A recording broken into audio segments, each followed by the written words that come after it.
in the past. From mixtape to arcades, we're having a blast. Teenage dreams and neon screens. It was all rad, and no one to me.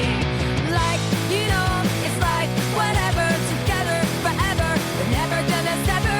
Laughing, sharing our stories clever. We'll take you back. It's like whatever. Welcome to Like Whatever, a podcast for, by, and about Gen X. I'm Nicole, and this is my BFFF, Heather. Hello. So, what's new? You know, Don't act like you haven't been obsessing over something. I have. It's the White Marlin Open here in Ocean City, Maryland, and it is my favorite time of the year. Do I go out in the ocean and fish? No. Have I ever been out in the ocean to fish? No. Will I ever go out into the ocean to fish? Probably not. I've actually never been out in the ocean on a boat once. That's crazy And talk. that was when my uncle died and we tossed him over the side. Good times. Yeah.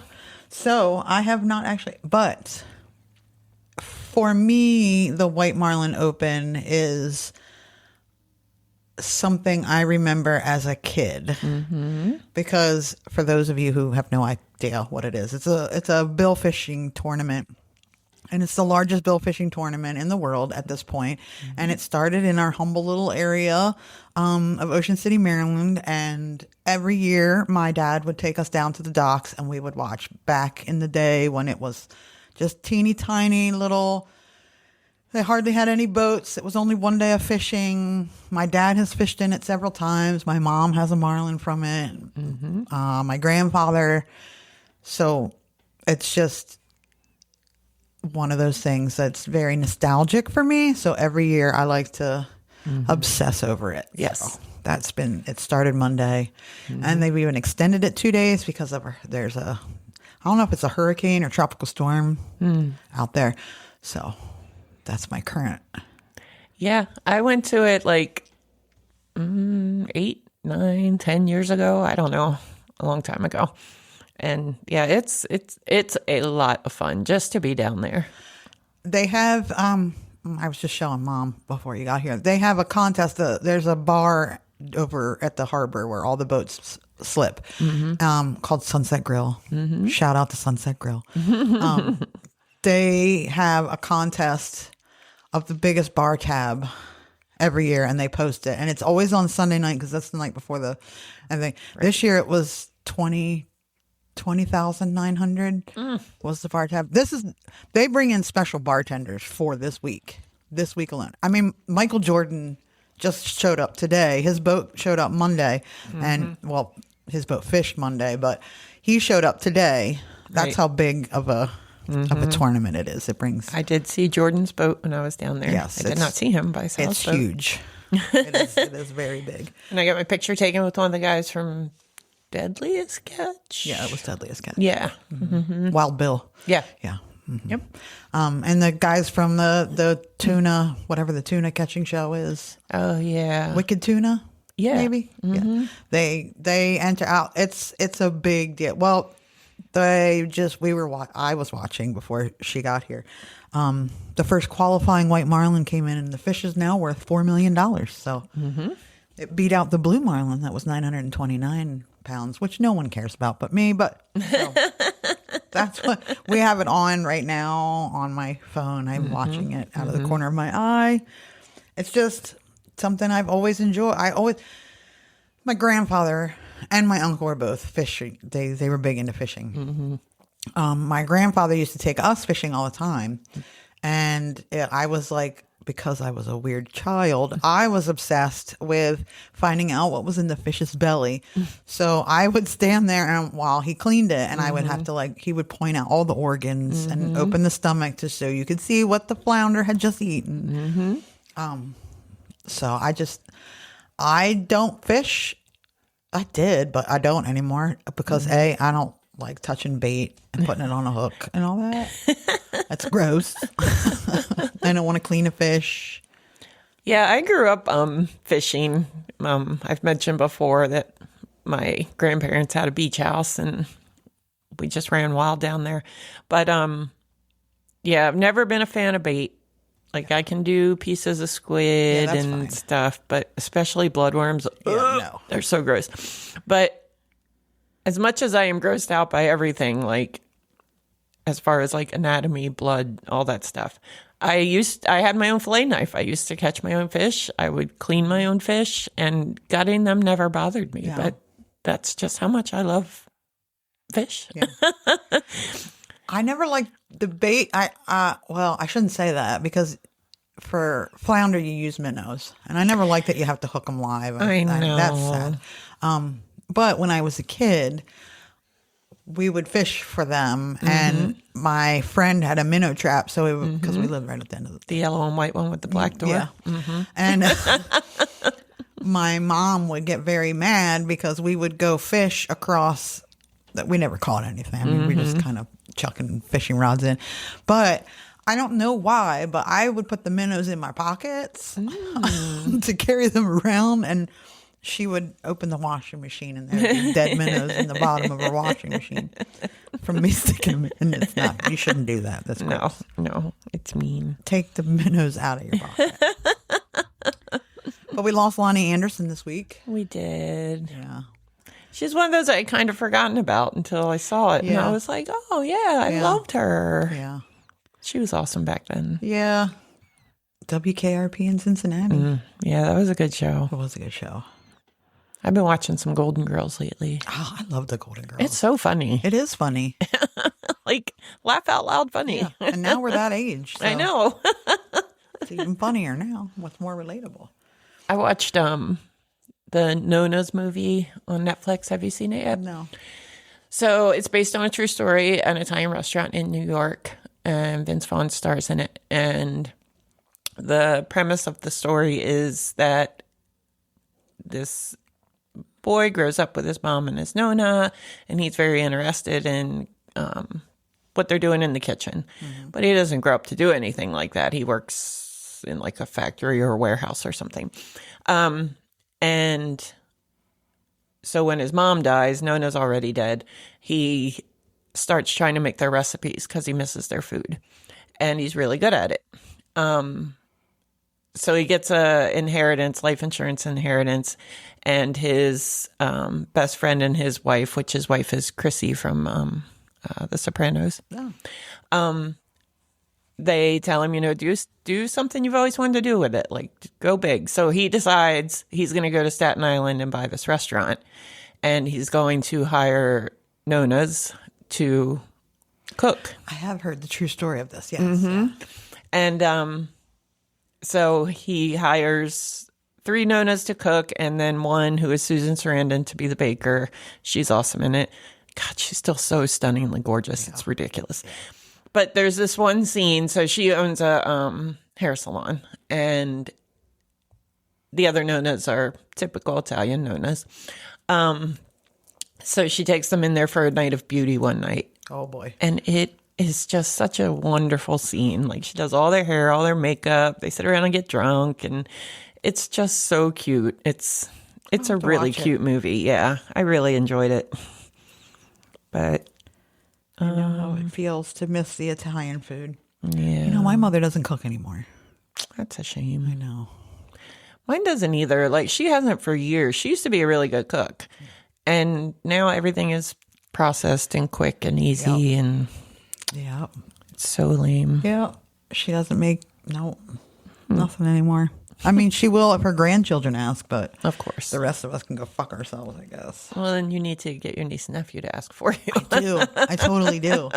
When it's time for pizzelles, and I text the boy, and I'm like, yo. Because he likes them. The girl doesn't, but the boy does.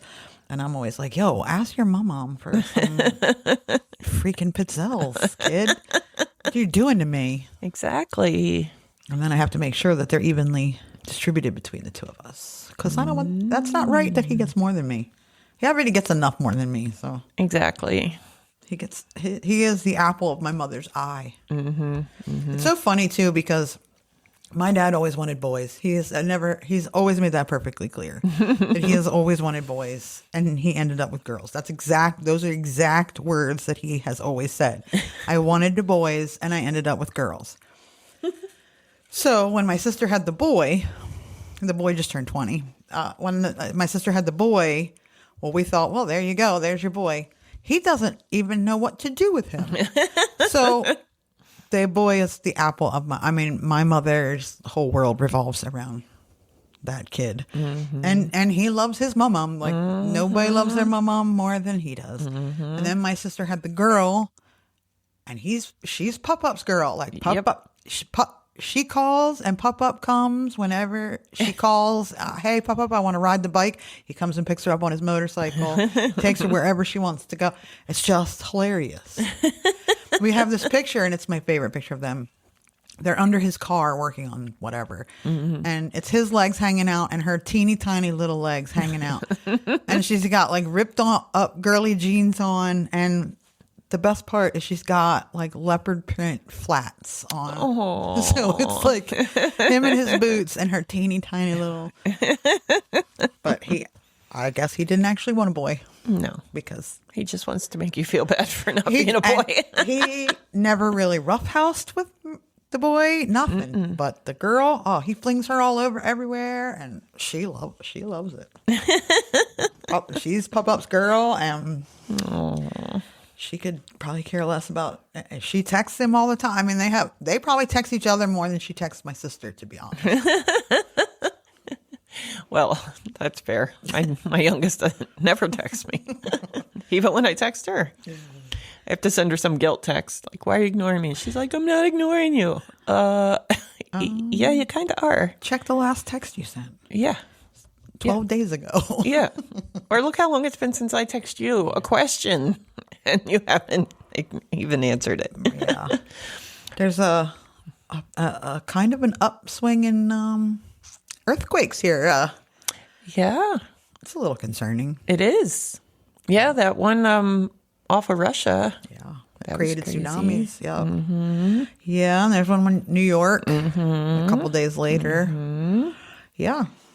Good times. Earth's trying to shake us off like fleas. I don't blame it. I'm being honest. I do not blame it. It has had enough of us. I have as well. So, anything else you want to? Can't think of anything. I had a really fun day Friday. My daughter turned 25 on Saturday. So happy birthday to my girl.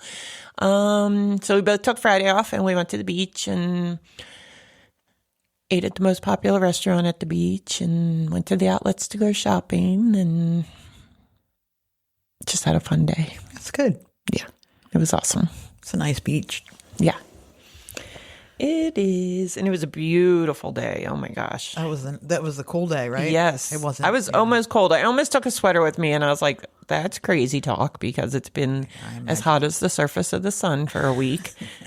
But then I got down there, I was like, damn. I imagine by the water it was. Yeah. She even looked at me at one point. She's like, why do you have goosebumps? I was like, I told you I'm freezing. It's cold down here. It was an absolutely beautiful day on Friday. If it could be like that all the time here. Yeah.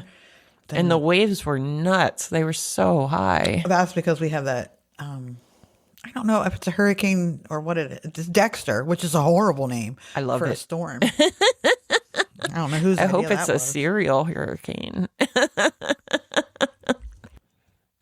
Yeah, it was gorgeous. It was super awesome. Yeah. All right. Well, let's get to her. She doesn't know what the subject is because she never reads my emails. I don't. They were good this week too. But in all fairness, I don't read most people's emails.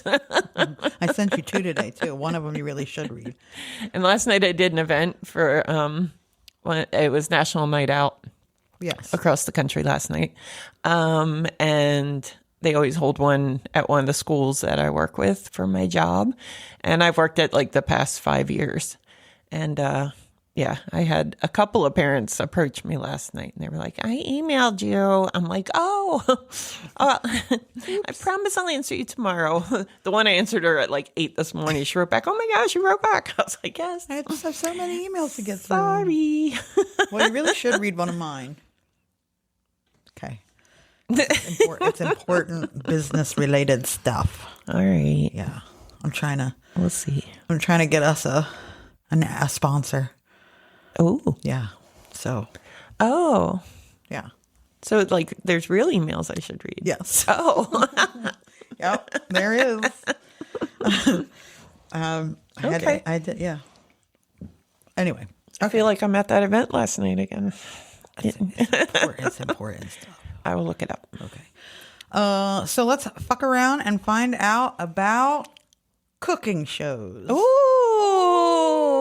I love it. I knew you would. Yay. This is a subject near and very dear to my heart because as everyone who listens at any point would know that I grew up in a restaurant and I grew up to be a cook. And then I stopped doing that and I sadly miss it every day because when you're a restaurant person, it is built into your DNA. It is. And it is definitely built into my DNA. So as a child, I watched all of them. We played cook and waitress outside. We would have to go to the bus in the morning. And while we were waiting for that, my dad had to open the restaurant. So we would be in there playing restaurant while we waited.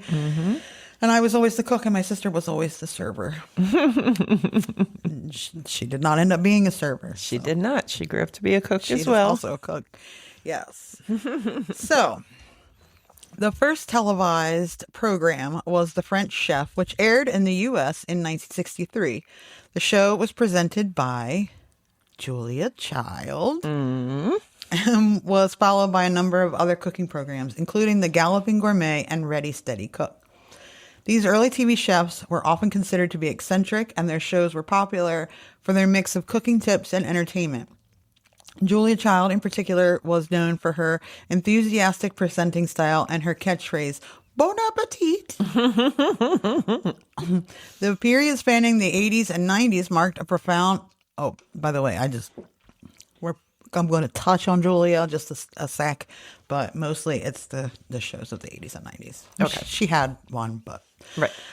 The period spanning the 80s and 90s marked a profound transformation in culinary television, shifting from a predominantly educational public broadcasting model to a more dynamic, entertainment-driven, and commercially backed format.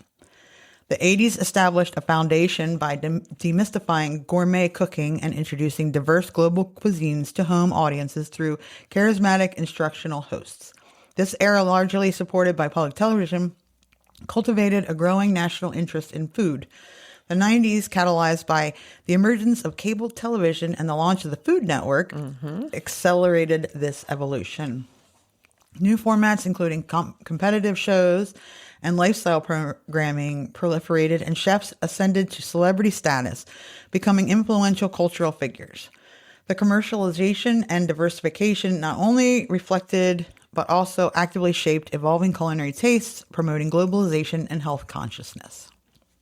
Cooking shows of the 80s served as accurate barometers of societal change, adapting their content and character to reflect and influence prevailing trends.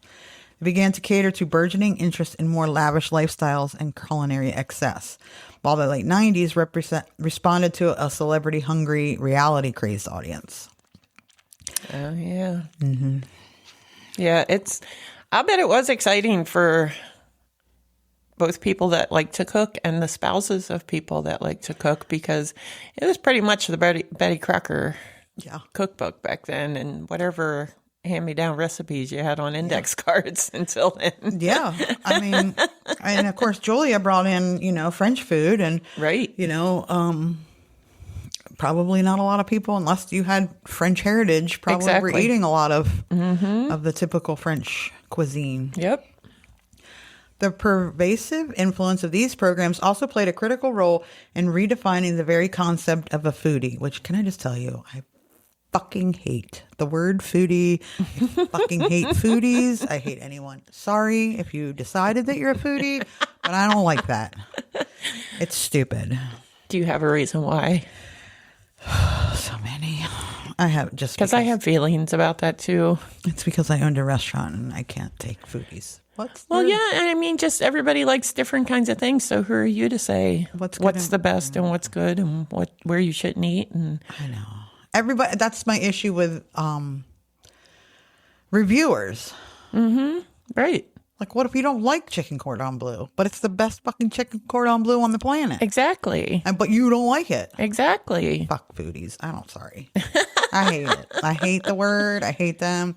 One time we were eating in a bar in Ocean Pines at the bar. We were at the bar. Mm-hmm. I mean, it was a decent mid-level restaurant. Right. And we had to sit at the bar because there was nobody else. But this person had specifically sat at the bar to sit at the fucking bar and was trying to have conversation. And I don't like having stranger danger. Mm-mm. And he was like, well, I'm a foodie. And I almost just punched him in the face. I had to look at my husband and I was like, hurry up and eat. So we're getting the fuck up out of here. I can't take foodies.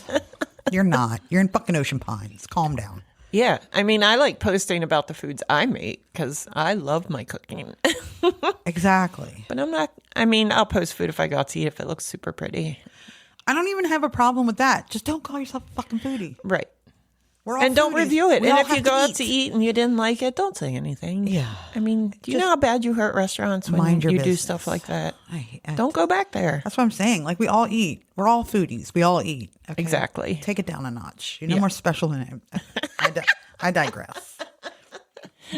In the mid-'80s, the term popularized by writers Paul Levy and Ann Barr carried a somewhat exclusive connotation, typically referring to dedicated gourmet home chefs who actively sought out rare ingredients and possessed considerable financial means. And that's what I'm trying to say. Like, that's what started. And now Billy Bob on the side of says, oh, I'm a foodie. No, you're not.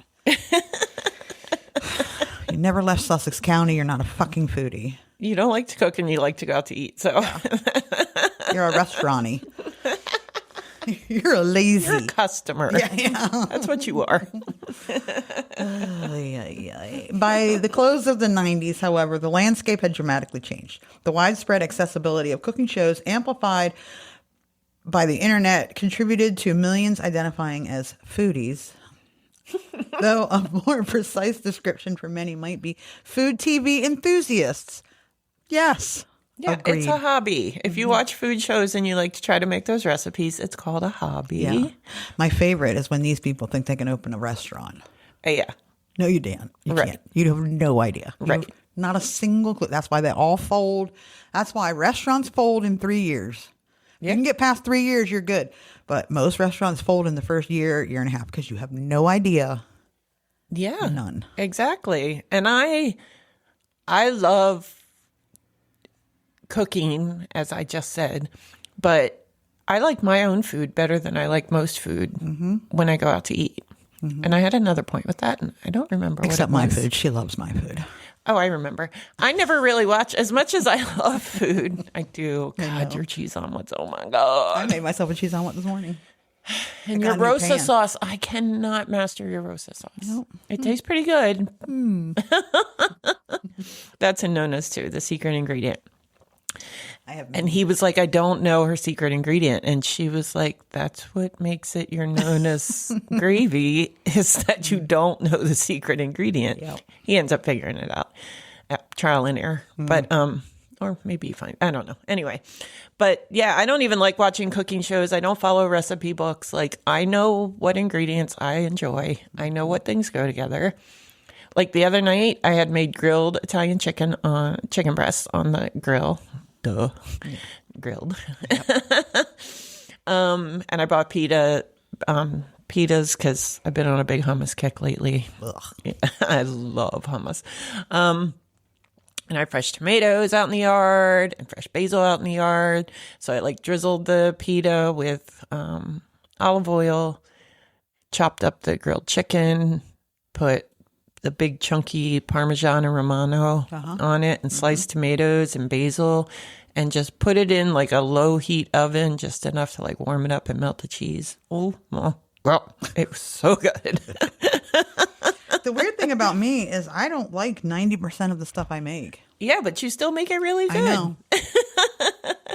The way I feel with my chicken salad, because like, okay, I have to admit the chicken salad isn't my recipe. It's my dad's and my sister's. So, but I do make it just as good. Well, it's the family It's the recipe, family so recipe. that counts. But everybody at work is like, "Oh my god, what do you put in it?" And I'm like, "I put in the same shit everybody else does. It's just about what ratio."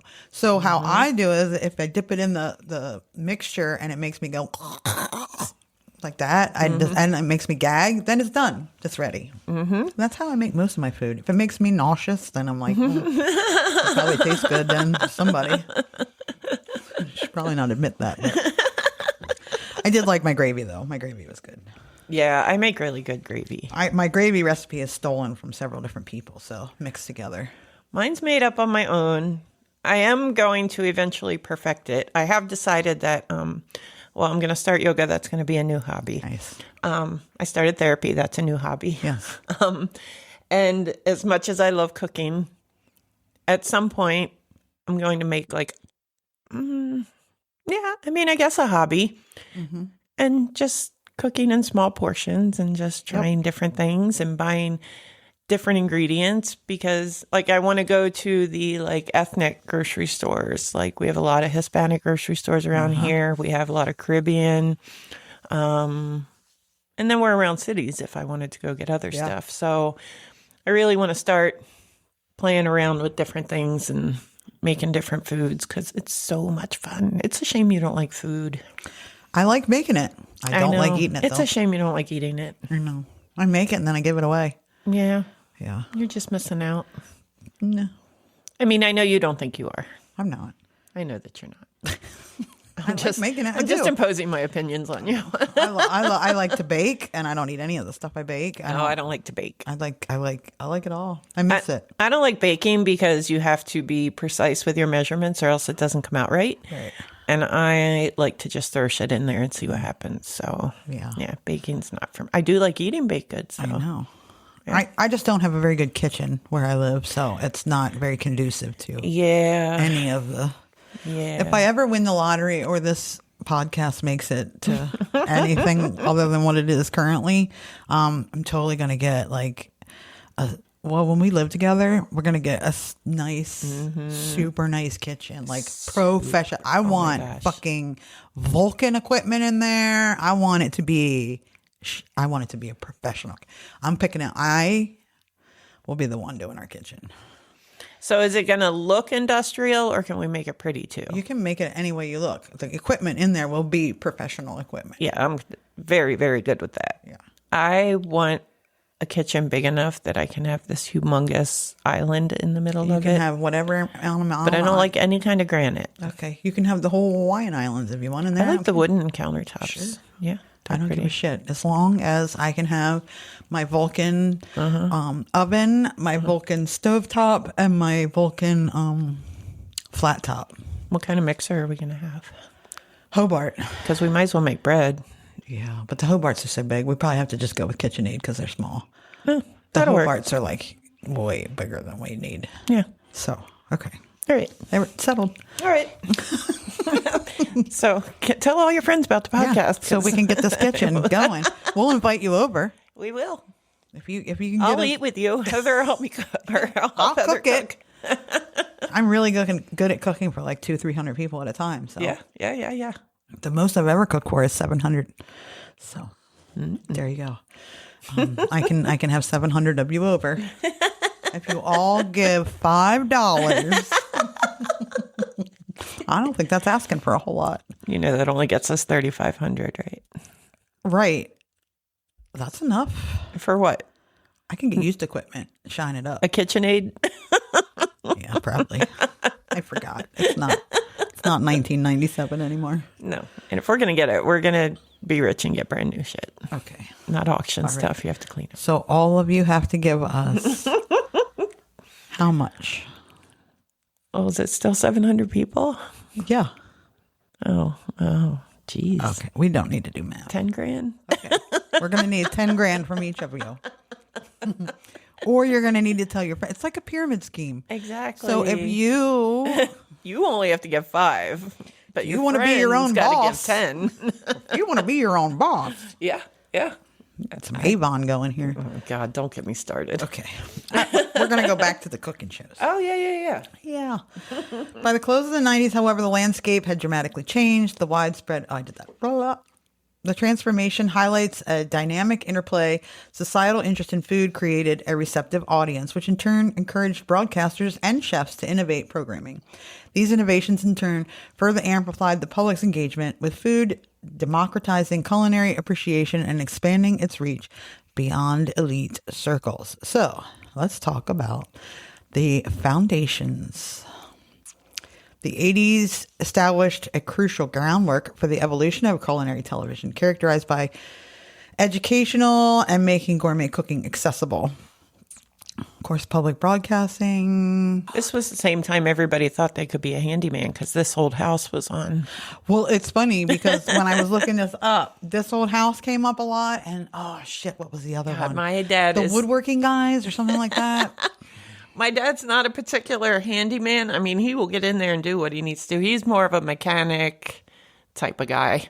But, man, he loved him some This Old House. We watched This Old House. Bob Vila. Bob Vila. And Norm, right? Yep. Mm-hmm. Norm had his own. Norm took over after Bob Vila left. Yeah. This Old, yeah. Mm-hmm. There's another one, too, but I don't remember.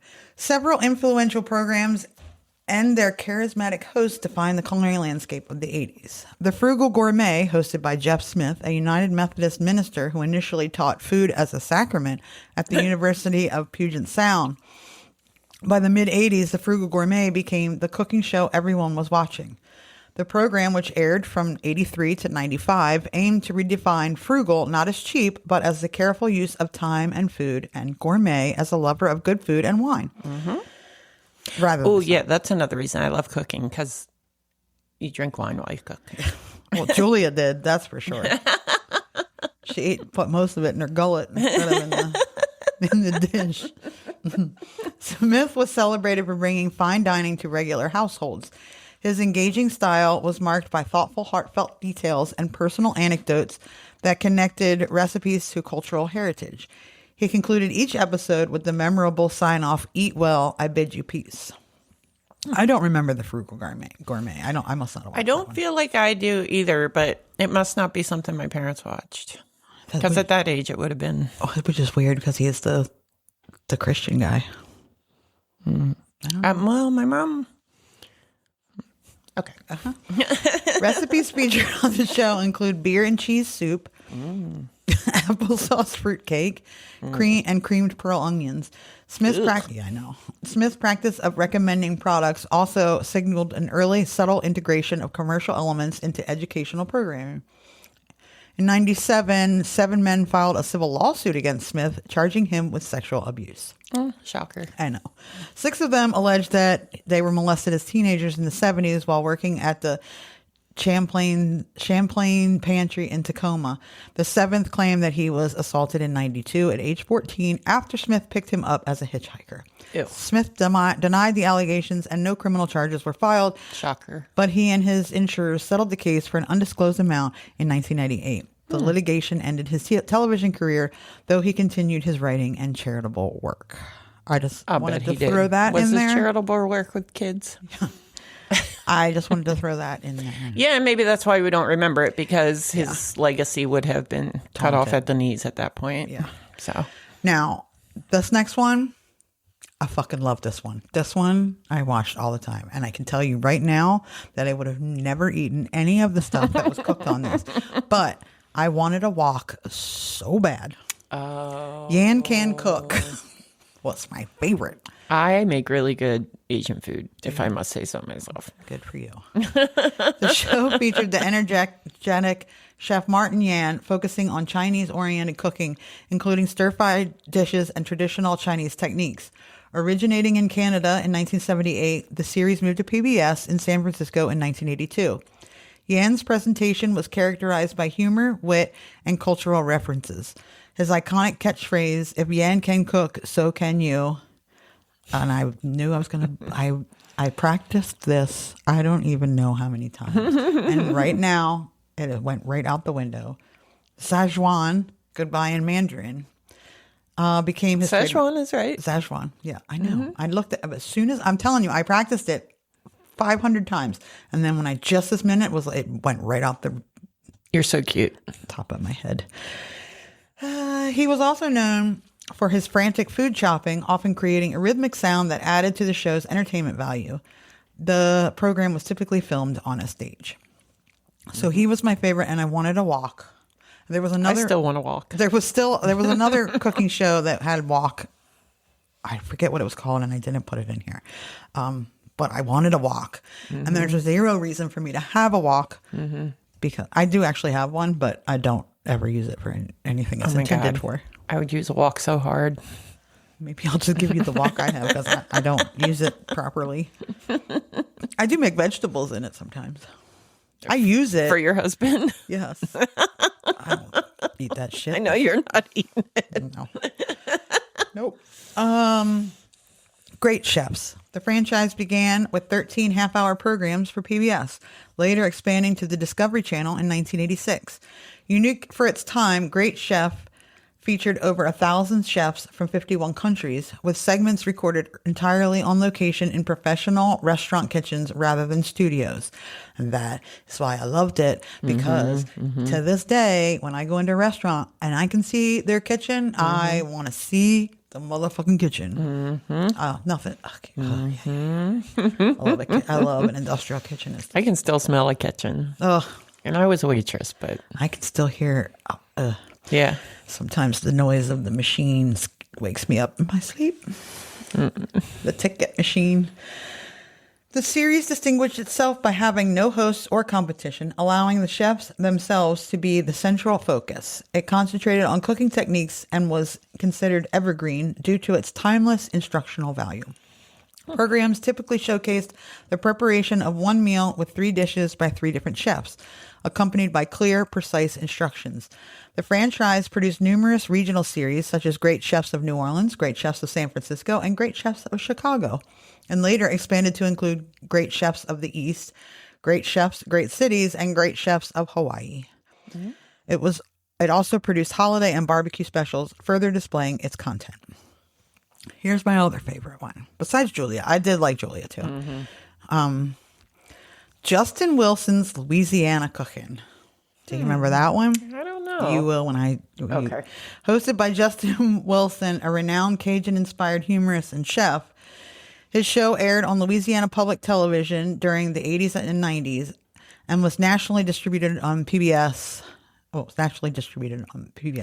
Wilson's programs were instrumental in popularizing Cajun cooking, engaging viewers with stories, jokes, music, and poetry, creating a warm, familial atmosphere. His famous catchphrase, "I guarantee," and "Whoo boy," Yep. became widely recognized. Wilson also appeared in television commercials for Cajun spice ruffles, potato chips, highlighting an early form of chef endorsement. Other notable culinary figures also contributed to the 80s landscape. Jacques Pepin launched his first television series, Everyday Cooking, with Jacques Pepin on PBS in 1982, bringing French culinary techniques to American homes.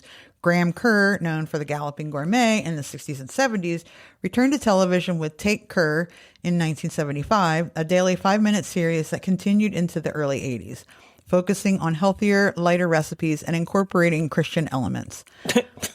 Yeah, I'm not sure how. I guess you're cooking the body of Christ.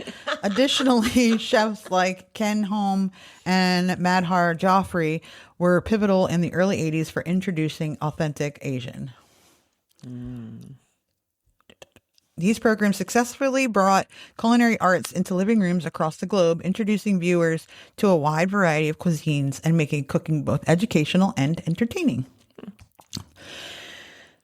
They were instrumental in transforming the kitchen from a mere space for chores into a hub of creativity and fun. And I honestly wonder if that's how we got to the open floor plans of today. Yeah, because if you think about it, like all the old houses, the kitchen was kind of closed off into another area of its own. Well, that's where the woman was. And now it's like all open and it's the hub of activity. I want a lot of light in our kitchen, too. I'm telling you, you can do whatever. Oh, can we have, though, I do want, over our bar, I want Einstein, or what are they called? What are those light bulbs called? Oh, I know what you're talking about. What the fuck are they called? They're not called Einstein. I don't know, but I like those too. Edison bulbs. Edison Yes, bulbs. I yes. I knew it was. Yes. Somebody smart. Perfect. The widespread presence of these shows on public television, a non-commercial platform, cultivated a national interest in diverse cuisine and built a loyal audience base, effectively laying the intellectual and cultural foundation upon which the more entertainment-driven commercial food televisions of the 90s would build. Furthermore, the 1990s represented a dramatic acceleration in the evolution of culinary television, largely propelled by the proliferation of cable television and the landmark launch of the Food Network. Mm-hmm. The dedicated fundamentally reshaped how food content was produced, consumed, and perceived, transitioning it from an instructional niche to a vibrant entertainment genre. April 1993 was the launch of the Food Network. It's the first cable channel dedicated exclusively to food. Hence the name, the Food Network.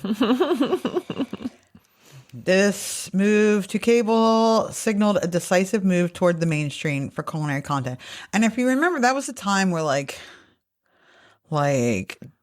cable kind of started blowing up at that point. Yeah. Like everything had there was a lot. 57 channels and nothing on. Yeah. And it was a lot. Yeah. The network's inception transformed food into part of the popular culture, elevating chefs to new levels of cool. That was cool then. That had not been seen before. Critically, the Food Network is widely recognized for steering the genre away from its traditional instructional format towards an entertainment-driven model. The commercial imperative, driven by the need to attract larger, more diverse audiences for advertising revenue, fundamentally altered the content and presentation of cooking shows. The financial backing and broader reach of commercial cable networks enabled higher production values, more dynamic formats, and aggressive marketing of chef personalities, creating a positive feedback loop that fueled the network's growth and influence. The 90s witnessed a significant diversification of cooking show formats. The hybrid entertainment approach that blended instruction with entertainment. Mm-hmm. So Chef Paul Prud'homme, I don't know if you remember him, but he has Spice Now. He's probably best known for his spices in the grocery store. He's spicy now. Yeah. His natural charisma and down-home authenticity made him a revelation on screen. Beginning in 1995, he created and starred in 5 PBS cooking series: Fork in the Road, Fiery Foods, Kitchen Expedition, Louisiana Kitchen, and Always Cooking. His warm, engaging presence and ability to make complex dishes seem approachable made him a natural on camera. Each episode ended with his trademark sign-off, "Good cooking, good eating, good loving," a phrase that encapsulated his joyful approach to food and life. What made him different from earlier TV chefs was his storytelling ability. While Julia Child taught technique and precision, Chef Paul shared the cultural significance behind each dish, weaving tales of childhood in Appaloosa, Louisiana, explaining how families made use of every ingredient and connecting viewers to the emotional heart of Louisiana cooking. Master Chef, the iconic competition series, debuted in 1990. Really? Yeah. And has run almost continuously since. Damn. The original format featured amateur cooks competing to prepare a 3-course meal with a strict time limit, with their creations judged by professional chefs and celebrities. Lloyd Grossman served as the original host until 2000. Broadcast on BBC One, the show underwent a significant revamp in 2005 to boost viewership, introducing a wider variety of tasks. The success of the competitive format demonstrated that food could be a compelling subject for dramatic television. See, and that timed cooking is definitely something for restaurant chefs. Yes. Because my joy of food is taking my time. And also some things need time, which I know that restaurant chefs, that's why you make stuff ahead of time, so that it's ready to go when it's go time, and it gets that time that it needs. But yeah, that show does not sound like any fun for me to compete on at all. I would not enjoy having to be on a time limit. I love it. I know. And watching you do it is amazing, but not my very different kind of cooks. Turn and burn. Ready, Steady, Cook, recognized as one of the most iconic shows from the 90s, Can't Cook, Won't Cook, also hosted by the charismatic Ainsley Harriott. The program aired on BBC from 1995 to 1996. The show's premise involved two nominated individuals, one genuinely lacking cooking skills, the other simply unwilling to cook, who were guided step by step by a chef to prepare a dish. A unique segment involving blindfold nominees tasting and judging the food to determine the winner.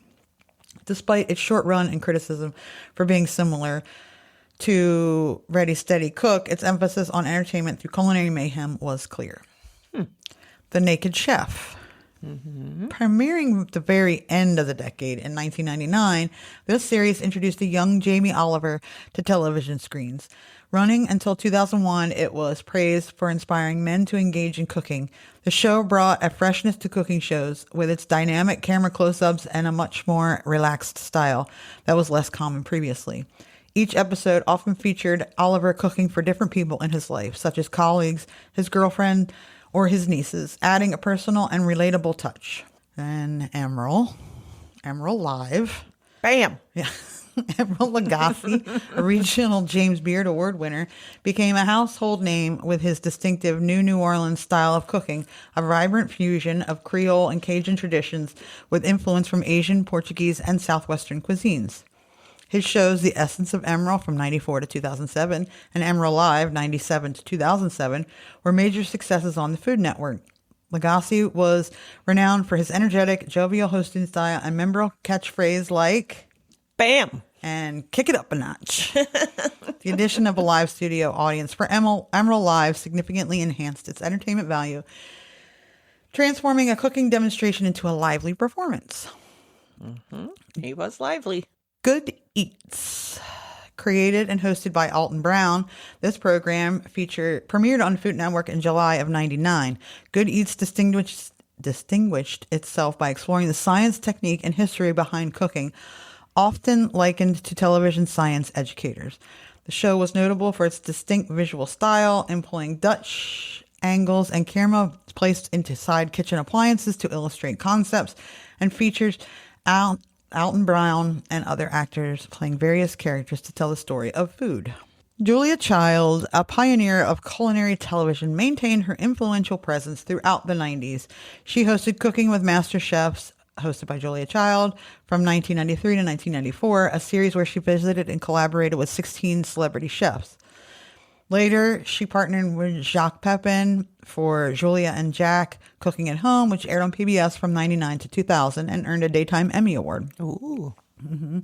Other significant American shows, A Baking with Julia, Cooking Live, Dinner in a Movie. I used to love Dinner in a Movie. How to Boil Water, and Ready, Set, Cook. That was Bobby Flay. He joined Food Network in 95 with Hot Off the Grill with Bobby Flay. And Mario Batali's Molto Mario began airing in 96, introducing regional Italian cuisine for a wider audience.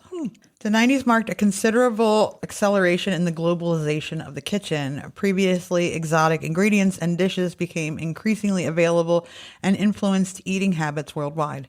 This included the mainstreaming of foods like tacos, Thai curries, regional Italian classics such as tiramisu, and particularly sushi, which evolved into a global phenomenon, with California rolls serving as an accessible entry point. Ew. The burgeoning internet also played a crucial role, disseminating recipes and cooking advice and effectively shattering our spatial relationships to culinary knowledge. Health consciousness experienced a significant boom in the 90s, leading to a proliferation of low-fat products in the market. Yeah, when you didn't have to eat cottage cheese and canned peaches to be eating healthy. Yeah. It became a lot more accessible. Yeah, and desirable.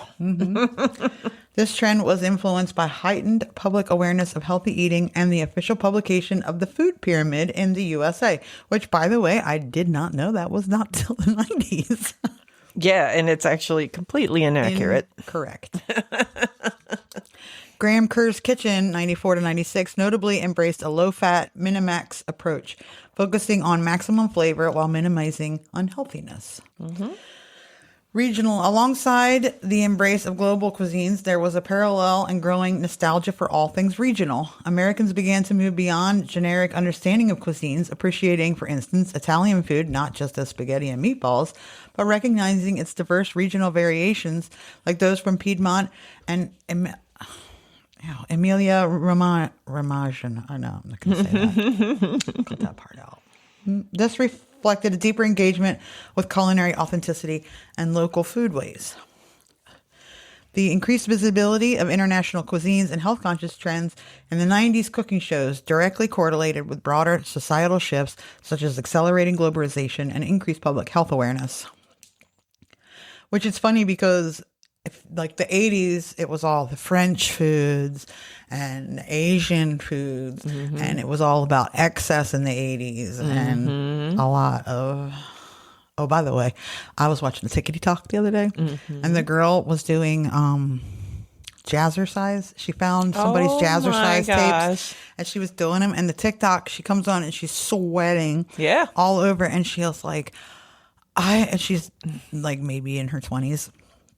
And she's like, what was happening in the 80s? What were you doing in the 80s? And like every comment after that was like, Coke, Coke, Coke, Coke.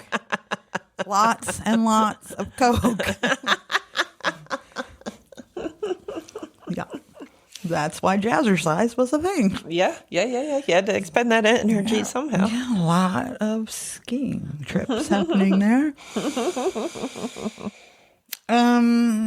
So yeah, the 90s was more health conscious, and I think the 90s was more health conscious and, like it said, more regional and more not fancy.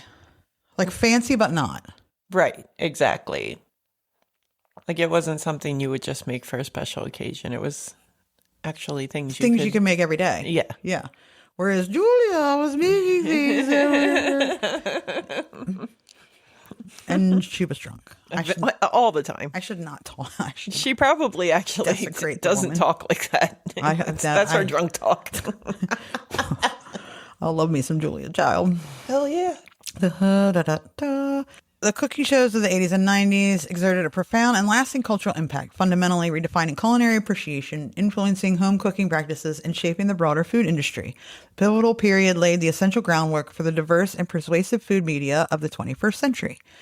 While these programs undeniably generated more interest in organic and locally produced ingredients, fine dining, and homemade dishes, they paradoxically did not necessarily translate into a significant increase in actual home cooking. Instead, Americans continue to eat out more, suggesting a shift from direct instruction to aspirational viewing. I think they called that food porn, didn't they? Yeah. For the longest time, the Food Network was just food porn. Yep. The highlights of fun. I mean, I never cooked anything they made. I just like to watch. Yeah. I'm a voyeur. I like to watch. This highlights a fundamental change in the primary function of cooking shows for many viewers. Oh. Where were we? I got distracted.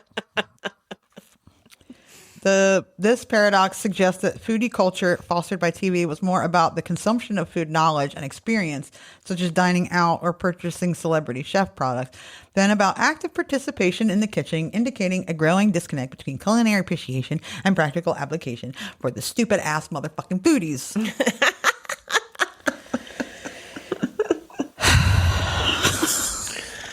Oh, shoot. Nothing makes me more angry than the word foodie. I'm sorry. And she was way angry before we ever started recording. So I was very irate.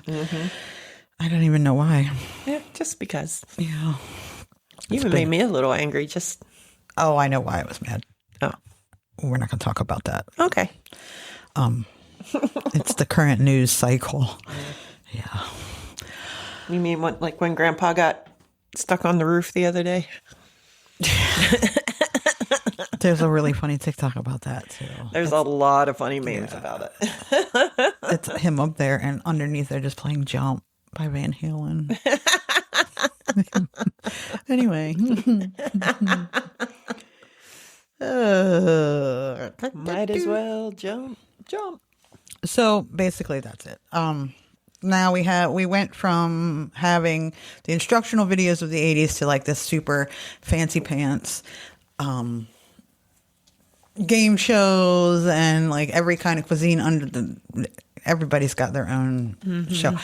But one thing I would like to say, of course, is my favorite chef, but he didn't come along till the 2000s on TV, was Anthony Bourdain. I wasn't going to let this slide without just talking about him. So I knew he'd come up, but I feel like if Anthony Bourdain probably hates people who call themselves foodie also. oh, for sure. He was my favorite because oh my God, I love that man. he started as a dishwasher. He tells you how it is. He even says he's not a great cook. He's not a great chef. He was not a great chef, and he is where he's supposed to be. He had a serious drug problem, which most people in restaurants do. I mean, I don't know what is not to love about Anthony Bourdain. He would go to these places in the middle of fucking nowhere and sit down in these people's homes. Right. Just find a family and have them cook him dinner. Yes. And oh my gosh, it was amazing. Like, I don't know if I would rather have been him or just got to spend time with him. Like, I can't even decide. Like, he was a force, that's for sure. He really was. And he did have my dream job. So my other favorite is Gordon Ramsay. I know. I go back and forth with him. I love Gordon Ramsay. I think I like him as a person. I don't like him as a character. I think I like him both. Well, that's because you were a mean chef. Yes. So and I think you that's enjoy watching that, and you're He's probably for real. jealous of how much he got away with. That's how it happens. Is how it happens. Yeah. You will. I don't care. Look, I have yelled at my fair share of servers in my life. I have called people names. I have told them how stupid they are. I have done all of those things. Is it right? No.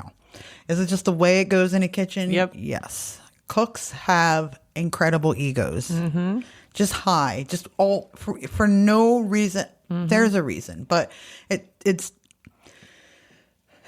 a thing that's hard to explain if you aren't a cook. Cooks are cooks because they can't be out in public. Right.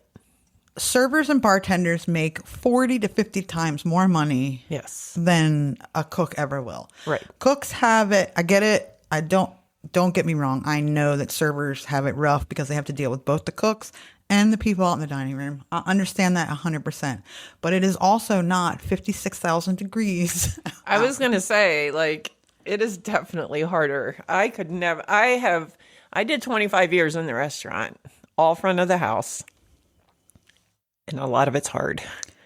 Yes. A lot of it. But it's never as hard as it is in the kitchen. Like, it's hot. Everybody's in everybody's way. Everybody wants to know where their shit is. Tickets keep coming. They don't stop. You're on your feet. You have to have There's no stopping. so many things happening at one time And in you your have brain. to stay focused. You have to know the entire menu and every single solitary ingredient in it. And if you work in more than one restaurant, especially around here, you have very limited time where you get to learn this shit without. It's all learned on the fly. Like you just. I mean, I've worked in a few restaurants. Some were not my own that I did not make the menu for. So, I mean, if you make your own menu, then it's a lot easier to remember things. But there's just, you have to know, it's very difficult. It's timing. It's working with the other people, knowing the other people that you're working with so well that you know how long it's going to take them to do one thing. So you can time things together. You also have to be able to communicate without saying a whole lot to each other. Right, or else nobody would hear anybody. You can't hear anything in there. It's so loud. Right. It's so hot. It's so fast. It's so sensory overload, which is why I can't believe I like it, because I absolutely hate sensory overload. But it is so many things happening all at one time, and you have to be able to work with other people in real close quarters. Like I always used to tell them, this is a full contact sport. You are in each other's armpits. You are in each other's faces. You are sweating on each other. There are no secrets in a grill room. And it's so hot. And these poor people make $15, $17, $20 an hour. That's it. Most of them are ex-cons because restaurants are the only place that will hire them. They're all on drugs. They're all hopped up on something, caffeine, coke, meth. It's all, it's, you just have no idea how difficult of a job it is. Right. Until you do it. Right. And not everybody's cut out for it. Oh, God, no. I could not wait tables. I have tried, and I hated every second of it because I don't like talking to people. One thing I will say that like servers and cooks have in common when it comes to the restaurant, and bartenders, not hostesses so much, boo. But there is a rhythm to all of it. Yes. Like when you're a waitress, if you have not worked in a restaurant, it's called being in the weeds, when you just have lost control. But you have everything in your head. You know what you need to do, and you know the order you need to do it. And nothing will fuck you up worse than somebody coming up and being, what can I do for you? Gone. Don't even make me think about it. Yeah. I've got it all. Just give me 5 minutes and it will all be done. Don't help me. And that's like another thing. Like if it's not a turn and burn restaurant, so it's not like a IHOP or somewhere breakfast, right? Pretty much anything else. You have to, in your brain, because the ticket prints out with everything that those people ordered on it. Some places will print apps different, and you can fire, but you're just asking for someone to forget something if you do it that way. In my opinion, I liked all my servers put the whole thing in, and then So you have to have in your head. The whole thing has to come out in 15 to 20 minutes. The entrees have to come out in 15, 20 minutes. So you have to watch your server take the salad out. Now you're on the clock for your app. Your app has to come out so many minutes, but not too soon, and not too. It's just such a delicate balance. There's nothing worse, though, when you're sitting at a table and you get your appetizers and another food runner right behind them brings your food. Exactly. And you're like, what the fuck? Yeah. It's just such a delicate balance. And a lot of times these foods, they've all been prepped, ahead of time. And they're not taking as long as it normally would because they're pre-cooked or pre-done or whatever. But with food,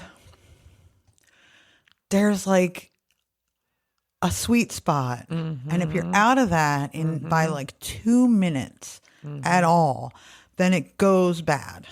Yeah. So if you're 2 minutes too early, it's not done enough. If you're 2 minutes too late, the food is dying. And if your servers are not coming when you need them to. I was going to say, don't let a server leave it sitting up under the heater. No. Where it's drying out. Yeah. The plate is steaming hot. Yeah. Yeah.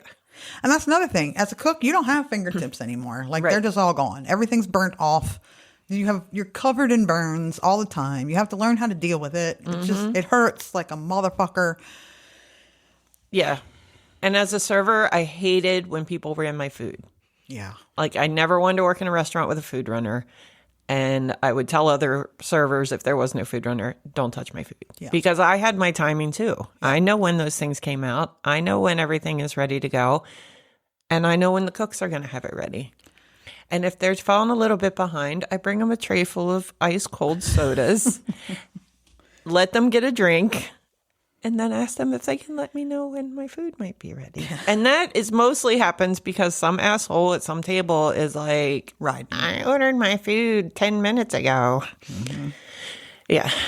So customers are the worst. Anyway, that's all I have to say. When you're eating out, you just have to understand that there is a very delicate ballet that happens in any restaurant, anywhere. I don't care what level of restaurant it is.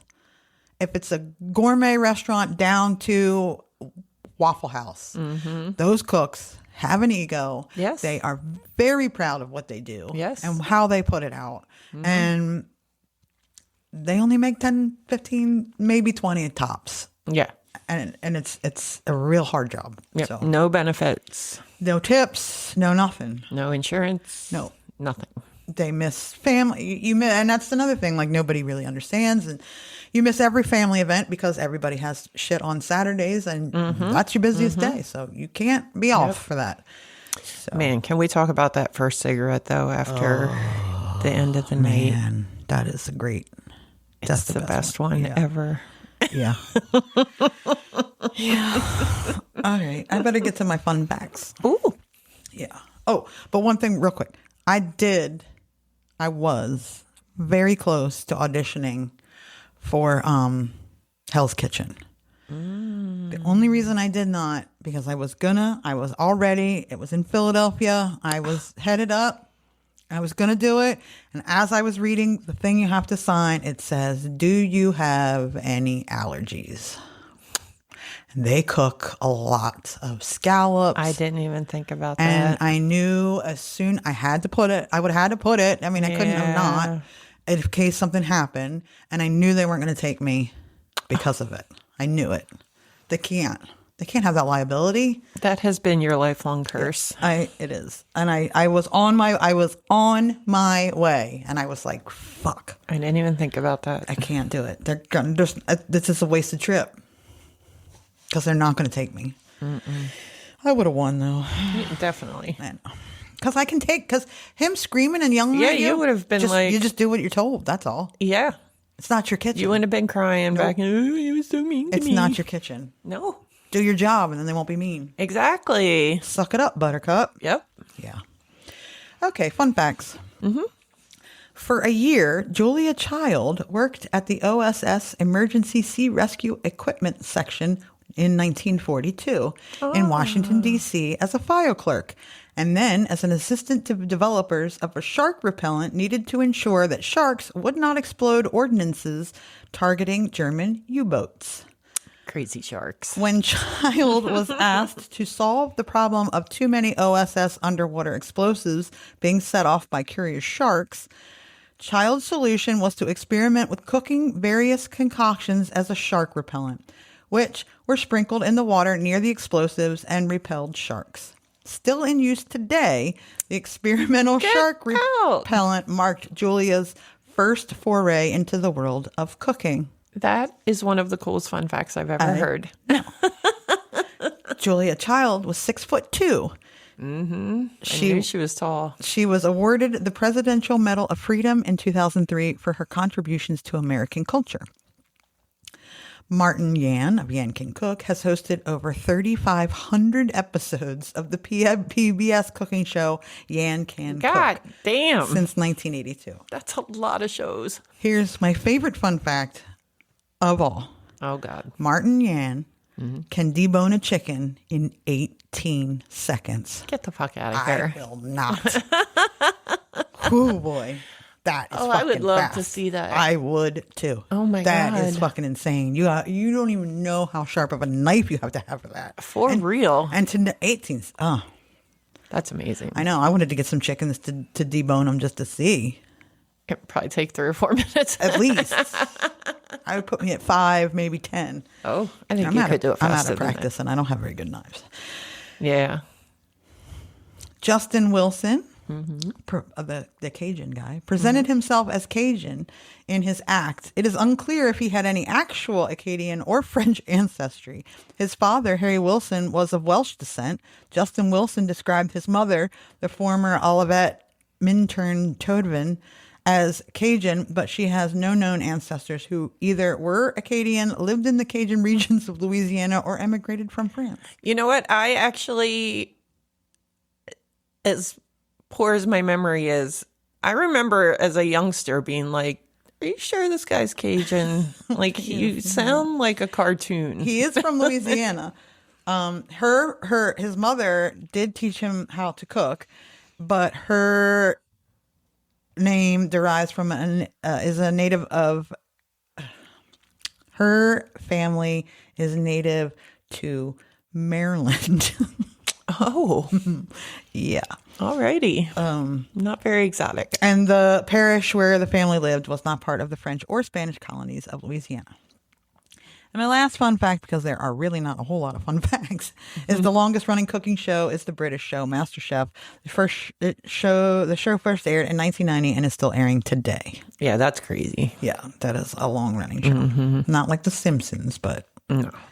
So that's my cooking show. That was super duper fun. I love me some cooking shows. I was starving when I got here. You're even more starving. Now I'm going to die of starvation. Oh my God.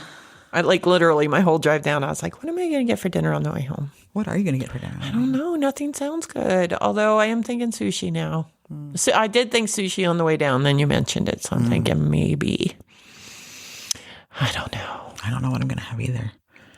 But then I also thought there's a place up there that said you can just get meatballs with some sauce and mozzarella on it. There's also a place up there called Clean Eats that I've not tried yet. Might give it a go, but I think it's a chain. Yeah, sounds like a chain. My favorite sushi place is 3 minutes from the house. So There you go. and it's right next to the liquor store, and I'm out of wine. So Oh boy. thinking I have a plan. Oh shit. Well, let's wrap this shit up then. Thank you for listening. Like, share, rate, review, tell a friend, get us to that money so that we can get us an industrial kitchen and invite you over. You will love the meatballs that I make. Oh my God. Yeah. And the rosa sauce. Real quick, one last thing, and then I promise I'll be done.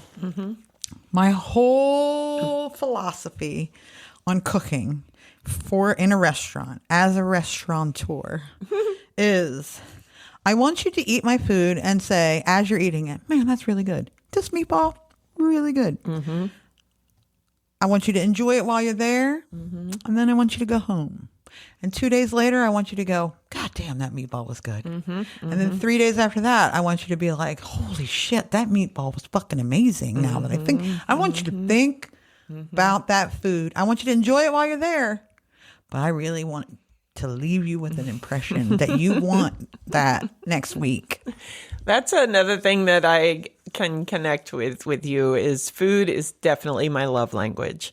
I want to cook food and have people I care about eat it and be happy. Yeah. Yeah. Like you can pay me no greater compliment than to tell me how delicious what I just made was. Yeah. Yeah. All right. We got to get her some sushi. Like, share, rate, review. Get us that kitchen. Find us where you listen to podcasts. Tell your friends where to find us when you listen to podcasts. Follow us on all the socials at Like Whatever Pod. You can send us an email about how you're going to give us enough money to buy all my Hobart and Vulcan stuff. Or don't. Like, whatever. Whatever. Bye. Potato